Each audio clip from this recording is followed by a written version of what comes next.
New Brunswick sits on Canada's Atlantic edge, where the land meets the Bay of Fundy, and the coastline shifts with the highest tides in the world. Forests press close to the water, rivers cut through small cities, and travel here often feels shaped by nature before anything else. This province does not announce itself loudly. What draws people in is balance. Ocean and woodland exist side by side, distances are manageable, and tourism moves at a slower, more deliberate pace. The pattern becomes clear when looking at how places are spread across the map rather than concentrated in a single center. Along the Bay of Fundy, the landscape is defined by movement. Tides rise and fall dramatically, reshaping beaches, cliffs, and harbors throughout the day. Coastal towns developed in response to this rhythm, and many visitor experiences still revolve around timing, light, and water, rather than fixed schedules. Further inland, cities like St. John and Fredericton show another side of the province. These are not large urban centers, but they anchor travel through history, culture, and river-based geography. St. John connects industry, port life, and coastal access, while Fredericton functions as a quieter administrative and cultural hub along the St. John River. On the southern coast, St. Andrews presents a different tourism model again. Here, heritage architecture, gardens, and seaside walks define the experience. Travel slows down, and the town's layout encourages short distances and long pauses rather than constant movement. To the northeast, the Acadian Peninsula introduces a distinct cultural landscape.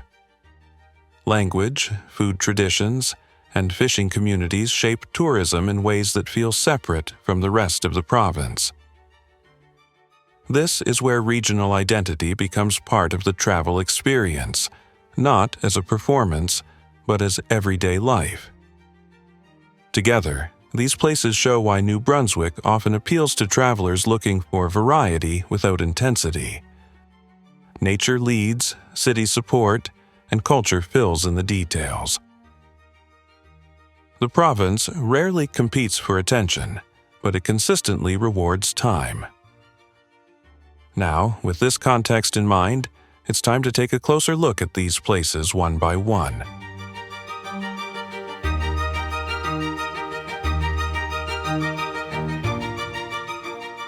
Between New Brunswick and Nova Scotia lies the Bay of Fundy, a body of water that defines tourism patterns across the region. Its reputation rests largely on a natural phenomenon: some of the highest tides on the planet. Water levels rise and fall dramatically within hours, reshaping the shoreline twice a day. What matters here is not only the height of the tides, but the visible transformation they create. At low tide, vast stretches of ocean floor are exposed. Harbors empty, fishing boats rest on mud flats, and rock formations stand fully revealed. Hours later, the same landscape is submerged again. This constant shift influences everything from coastal infrastructure to visitor schedules. Many activities are planned around tide tables, and timing becomes part of the experience. One of the most recognizable locations along the bay is Hopewell Rocks. These towering sandstone formations, carved by erosion over thousands of years, rise from the seabed like natural pillars.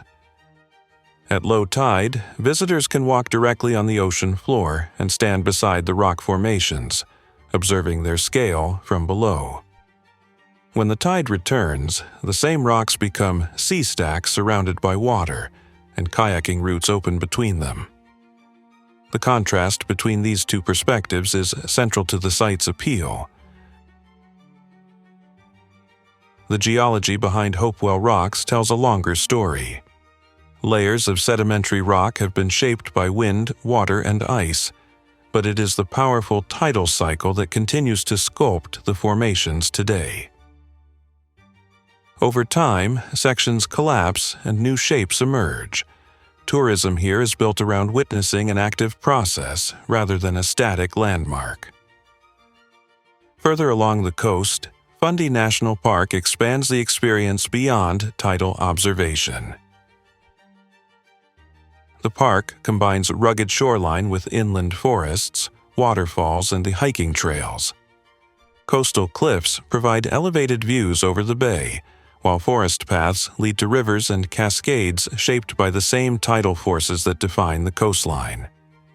Fundy National Park also reflects how tourism in New Brunswick often blends accessibility with wilderness.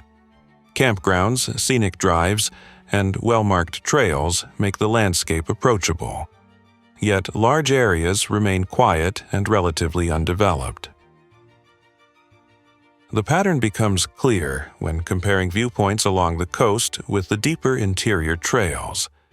The ocean draws visitors in, but the forest encourages them to stay longer. Together, the Bay of Fundy, Hopewell Rocks, and Fundy National Park form the foundation of New Brunswick's tourism identity. The dramatic tides create spectacle, the geology provides scale, and the surrounding landscapes offer space to explore. It is a region where movement of water, rock, and time shapes both the environment and the visitor experience.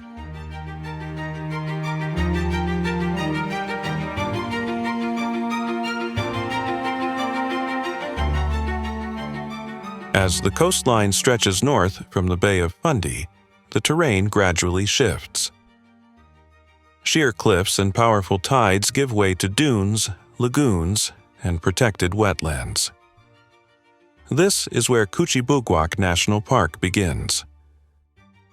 Located along the Gulf of St. Lawrence, the park is known for its sandy barrier islands, salt marshes, and calm beaches.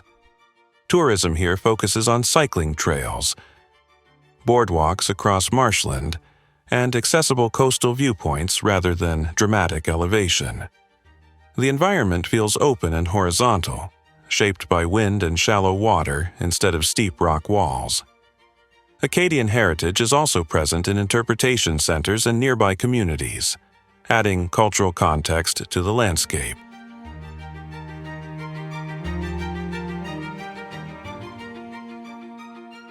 Returning south, the setting changes once more with the arrival in St. John, New Brunswick's largest city. Positioned directly on the Bay of Fundy, St. John has long been defined by its harbor and maritime industry. Historic brick buildings line parts of the downtown core, reflecting its role as one of Canada's older port cities.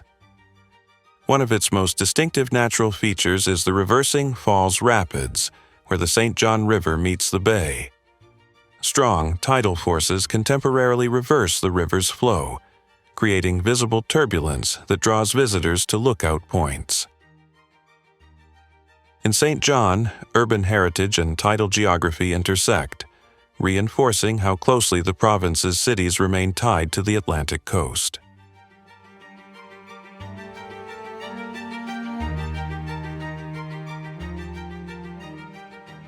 St. Andrews offers a different coastal atmosphere from the working harbor of St. John. This small seaside town near the U.S. border is defined by preserved 19th century architecture, walkable streets, and views across Passamaquoddy Bay. Tourism here centers on heritage buildings, gardens, whale-watching excursions, and a slower waterfront rhythm. Rather than dramatic tides or heavy industry, the appeal lies in scale and setting, where ocean views and historic charm shape the visitor experience.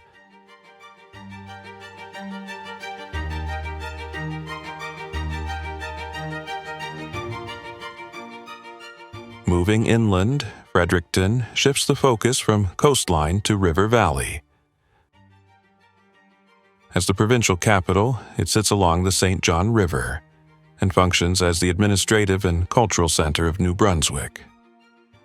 Government buildings, universities, and museums contribute to a steady, year-round presence that differs from purely seasonal destinations. The city's layout follows the riverbank, with trails and green spaces forming a continuous corridor through the urban core. Fredericton's tourism identity is closely tied to this river setting.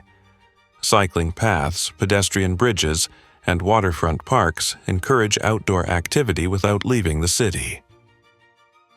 Historic garrison structures and cultural institutions add context, but the pace remains measured. What stands out is how the capital blends civic life with accessible nature, reinforcing the province's recurring pattern: water and settlement developing side by side. Further northeast, the Miramichi River introduces another dimension of travel. Known widely for Atlantic salmon fishing, the river has long shaped communities along its banks. Tourism here often revolves around angling, boating, and riverside lodges rather than urban attractions.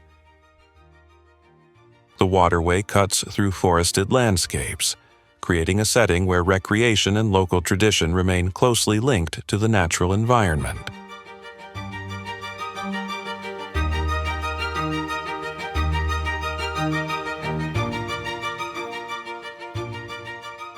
The Acadian Peninsula extends into the Gulf of St. Lawrence as one of the most culturally distinct parts of New Brunswick.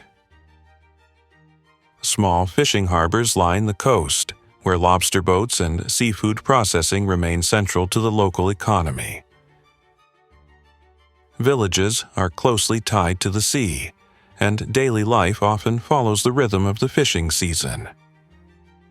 French language and Acadian traditions shape signage, festivals, cuisine, and community identity. What defines the peninsula is not large-scale tourism infrastructure but continuity. Coastal landscapes, working waterfronts, and a culture that remains visibly rooted in place. Across New Brunswick, the pattern becomes clear. Powerful tides along the Bay of Fundy, protected beaches in the north, riverfront cities, forested interiors, and fishing communities along the Gulf all contribute to a balanced travel experience. The province does not rely on a single landmark. Instead, it offers variation within manageable distances, where water consistently shapes both geography and settlement. This place reveals itself gradually, through shifting coastlines, historic streets, quiet parks, and working harbors. If this overview has been useful, consider supporting the channel by liking the video and subscribing to WanderWay for more in-depth travel documentaries across Canada and beyond.